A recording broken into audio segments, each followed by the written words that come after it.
Hello friends, advance learning classes में आपका बहुत बहुत हार्दिक स्वागत है।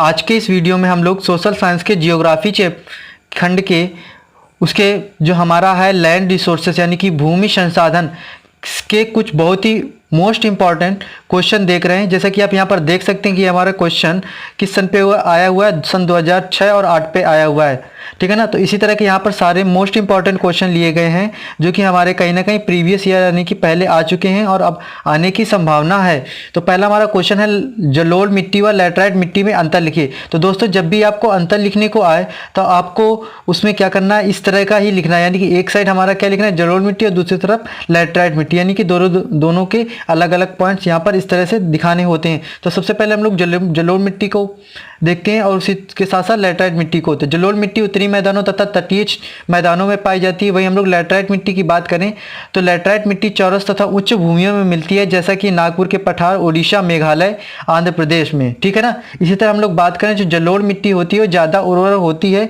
यानी कि ज़्यादा फर्टाइल होती है, वहीं लैटराइट मिट्टी कम फर्टाइल होती है। यह सूक्ष्म तथा मध्यम कणों से निर्मित होती है, इसमें जल देर तक ठहर सकता है। वहीं हम लैटराइट मिट्टी की बात करें तो यह मोटे कणों वाली होती है, इसमें जल अधिक समय तक नहीं ठहरता है। जलोढ़ मिट्टी की बात करें तो ये पीले तथा भूरे रंग की होती है। वहीं हमारी लैटराइट मिट्टी कैसे होती है, लाल रंग की होती है। जलोढ़ मिट्टी में हम लोग क्या खाद्यान्न फसलों यानी कि जैसे गेहूं, चावल, दाल, गन्ना, कपास आदि की फसलें की जाती हैं। वहीं लैटराइट मिट्टी में क्या होता है, इसमें घास व झाड़ियाँ ही उगते हैं, किंतु अब क्या होता है उर्वरकों यानी कि फर्टिलाइजर तथा सिंचाई द्वारा अब इसमें चावल, चाय, कहवा, गन्ना, काजू आदि भी उगाए जाने लगे हैं। सो दोस्तों, अब हम लोग अगले क्वेश्चन की तरफ चलते हैं। बांगर मिट्टी तथा खादर मिट्टी में क्या अंतर होता है। तो आप दोस्तों देख सकते हैं कि ये हमारा क्वेश्चन सन 2007, सन 2011 इन सब में आया हुआ है, ठीक है ना दोस्तों। तो जब भी आपको अंतर लिखना हो तो आपको क्या करना है, इसी तरह से आपको लिखना है, ठीक है ना दोस्तों। तो सबसे पहले हम लोग बांगर मिट्टी के देखते हैं इस तरफ, और इस तरफ पॉइंट देखते हैं खादर मिट्टी के।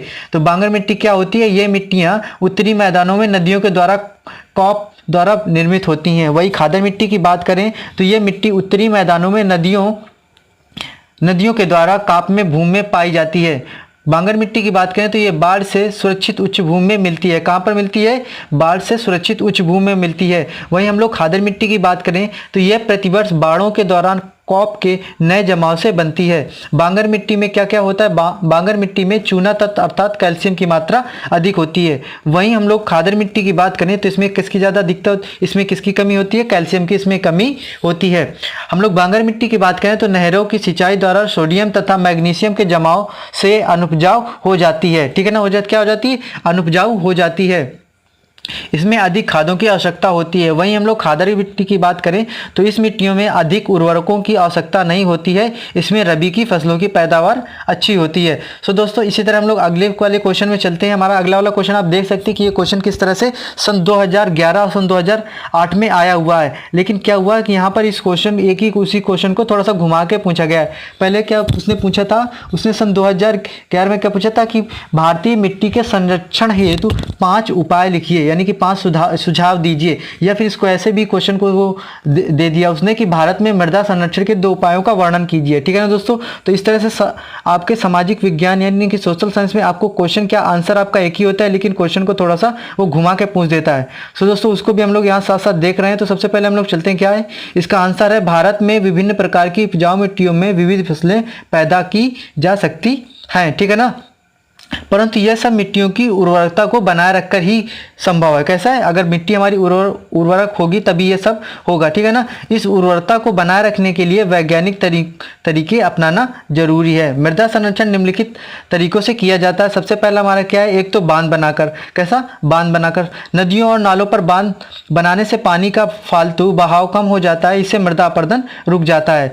सेकेंड हमारा पॉइंट क्या है, वृक्षारोपण। वृक्षारोपण के द्वारा हम लोग यानी कि पेड़ पौधों की जड़ें मृदा के कणों को आपस में जकड़े रखती हैं, अतः मृदा संरक्षण अधिक से अधिक पेड़ लगाने से होता है। सो दोस्तों, इसी वजह से कहा जाता है कि ज़्यादा से ज़्यादा पेड़ लगाइए, ठीक है। हमारा तीसरा पॉइंट है सीढ़ी नुमा खेत बनाकर, ठीक है ना। ऐसे खेत हमारे जापान वगैरह या फिर जहाँ पर हमारे पर्वतीय क्षेत्र होते हैं वहाँ पर इस तरह की खेती की जाती है। पर्वतीय प्रदेशों में सीढ़ी नुमा खेत बनाकर मृदा संरक्षण किया जाता है। चौथा नंबर हमारा है पशु चराई को रोककर, यानी कि जब क्या होता है कि पशु चरते समय मृदा का अपरदन करते हैं, अतः मृदा संरक्षण के लिए कृषि योग्य भूमि में पशुओं की चराई क्या होती है, चराई पर रोक लगानी चाहिए। अगला हमारा पॉइंट है 5वां, मृदा अपरदन का सर्वेक्षण, ठीक है ना। यानी कि उसका समय समय पर हम लोग उसका सर्वेक्षण करते रहना चाहिए। मृदा अपरदन का सही सर्वेक्षण करके उसके रोकथाम के लिए उपयुक्त वैज्ञानिक ढंग अपनाए जाने चाहिए। भारत में मिट्टी संरक्षण उसके अपरदन के स्थायी समाधान हेतु सन 1993 सन 1993 ईस्वी में केंद्रीय भू संरक्षण बोर्ड, कौन सी, केंद्रीय भू संरक्षण बोर्ड की स्थापना की गई। इसके निम्नलिखित इसके क्या क्या लक्ष्य थे, ठीक है ना। तो दोस्तों इसमें पहला लक्ष्य था कटाव भूमि को कृषि योग्य भूमि में बदलना। दूसरा हमारा पॉइंट्स था कि मरुभूमि के विस्तार का नियंत्रण करना। और तीसरा हमारा पॉइंट्स था वर्तमान कृषि भूमि की उपजाऊ शक्ति में कमी ना आने देना, ठीक है ना दोस्तों। इन उद्देश्यों की प्राप्ति के लिए देहरादून, कोटा, जोधपुर तथा बेलारी में भू अनुसंधानशालाएं यानी कि सॉइल लेबोरेटरी स्थापित की गई। वर्तमान समय तक 18 करोड़ हेक्टेयर कृषि भूमि का संरक्षण किया जा चुका है, ठीक है ना दोस्तों।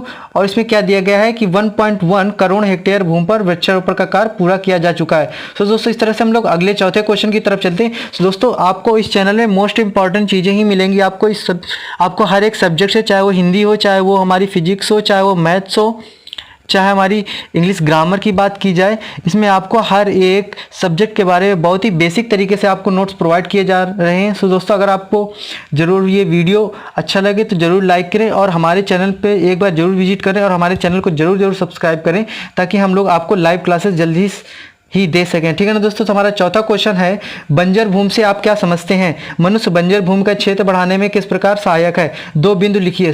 देख सकते हैं दोस्तों ये हमारा कौन सा, ये हमारा सन 2008 में क्वेश्चन आया हुआ है। तो इसका आंसर क्या है, वह भूमि जिस पर कोई उपज पैदा नहीं होती है कैसी भूमि कहलाती है, बंजर भूमि कहलाती है।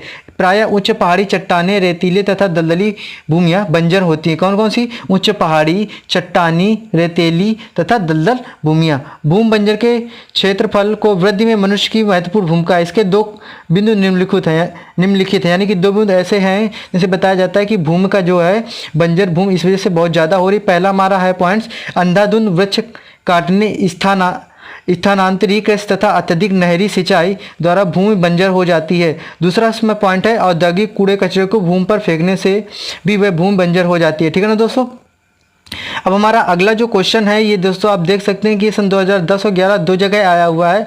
इसमें क्या पूछा गया, इसमें पहले ये पूछा गया है कि भूमि से आप क्या समझते हैं, क्या समझते हैं, या फिर उसी तरह को उसी क्वेश्चन को घुमा के पूछ दिया गया है भूमि संसाधन का क्या तात्पर्य है, भूमि संसाधन को के कोई 3 महत्व लिखिए, ठीक है ना दोस्तों। तो इसका हमारा आंसर है किसी देश या प्रदेश के अंतर्गत भूमि संसाधन, भूमि को मतलब सम्मिलित भूमि को हम लोग क्या कहते हैं, भूमि संसाधन कहते हैं। इसके अंतर्गत कृषि योग्य भूमि, चारागाह भूमि, कृषि योग्य भूमि, बेकार भूमि, वन भूमि, बंजर भूमि, परती भूमि आदि सम्मिलित की जाती हैं। मनुष्य की इस उपलब्ध भूमि पर विविध प्रकार की क्रियाकलाप करता है। कृषि पालन है, जैसे पशुपालन है, वन उद्योग है, खनन है, निर्माण उद्योग है, परिवहन, व्यापार, संचार आदि का संबंध भूमि संसाधन से ही, यानी कि भूमि के बिना तो आप कुछ नहीं कर सकते ना, वो संभव ही नहीं है। भूमि संसाधन जल संसाधनों को आधार प्रदान करता है, ठीक है ना दोस्तों। क्या करता है, जल संसाधन को आधार प्रदान करता है। मनुष्य विभिन्न रूपों में इनका उपयोग अपने क्रियाकलापों के रूप में की पूर्ति में करता है। भूमि संसाधन के 3 हमारे ये महत्वपूर्ण क्या है पॉइंट्स है। पहला हमारा है कि भूमि पर समस्त जीव निवास करते हैं। दूसरा हमारा पॉइंट है सभी संसाधनों का जन्म, विकास और उपयोग भूमि पर ही होता है। जीवन की समस्त आवश्यकताओं की पूर्ति हमारी कहाँ से होती है, भूमि से ही होती है, ठीक है ना दोस्तों। इस तरह से दोस्तों हम लोगों ने 5 क्वेश्चन बहुत ही मोस्ट इंपॉर्टेंट कंप्लीट कर लिए हैं। पूरा वीडियो देखने के लिए दोस्तों आपको बहुत बहुत धन्यवाद। थैंक